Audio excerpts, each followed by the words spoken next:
So you guys got some interesting designs here.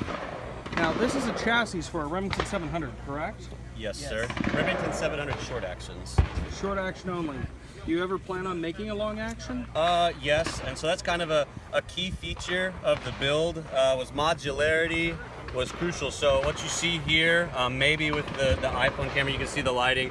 This is what we call the main rail, and it houses all the functional components, and so everything else bolts onto that. You could have a Winchester, a Tikka, a Remington 700 long action main rail, and it's all modular, so everything else would, go onto that. Oh, very nice. And is it a universal rail, or do you have to buy a specific rail for your action type? It would be a specific rail per action type, because some actions might have a flat bottom or they might have a different radius, and the main thing is that the trigger is going to be different in function. And you said you have an adjustable trigger. Yeah. What kind of range do you have for adjustability on that? You're looking at about 3 ounces to 1.5, 2 pounds. It's a Timney Calvin Elite, a custom version of that hooks into a linkage of Ethan's design. He's the engineer and the CAD master. So it's a very nice, very crisp trigger. We've also relocated the safety. So normally your safety would be back on the action. Now, right there, it's an ambidextrous safety, so you see paddles on both sides, and the chassis is also ambidextrous in that these holes right here allow the cheek piece to mount on the right side, and then there's a bolt slot cut out so you can put a left-handed action in there as well. Very nice. And what does one of those cost?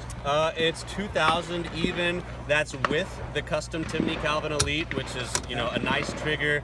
In almost all circumstances, you're going to be getting a trigger upgrade, and you're going to reduce your length of pull by more than 10 inches.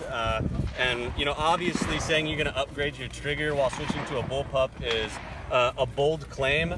But you felt the trigger. It's a really nice trigger. It's adjustable, and it's an ergonomic Bullpup platform, which is, again, something that's uncommon sounding, but we've worked really hard on that.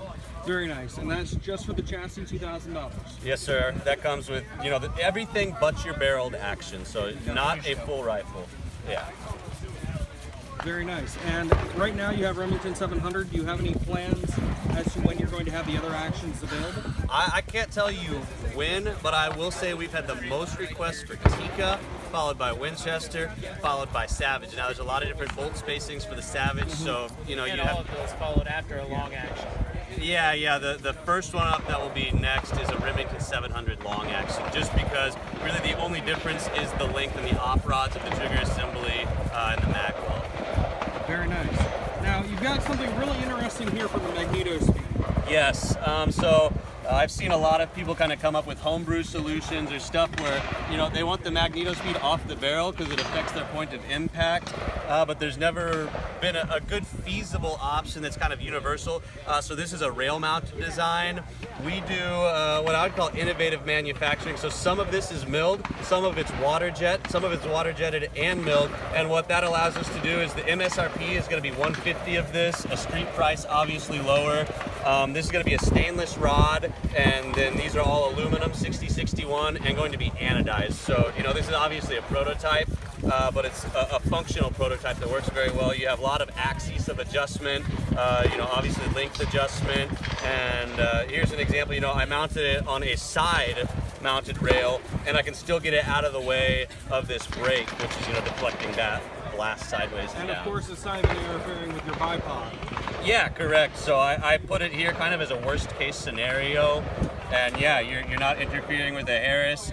We also mounted the rail further back, so we had this plenty adjusted, and that's a stiff rod. It's 3/8 steel, so you're not getting a lot of flex. It's going to be stainless, though, in the production model.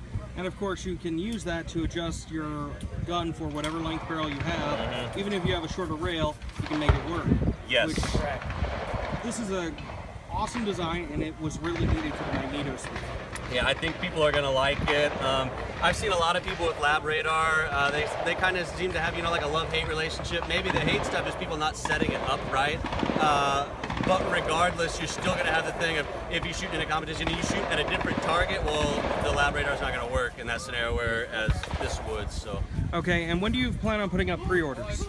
Probably next week we'll start. I just finished testing this yesterday and it passed with flying colors, but we try and stay kind of quiet on stuff until we're sure that it's going to work great. And I'm sure some people have seen our Bullpup chassis, but we haven't pushed that super hard yet, and that's because, you know, we want to make sure it works good. We want to get a lot of consumer input on it, and everybody here seems to love it. We love it. The people that have it now love it.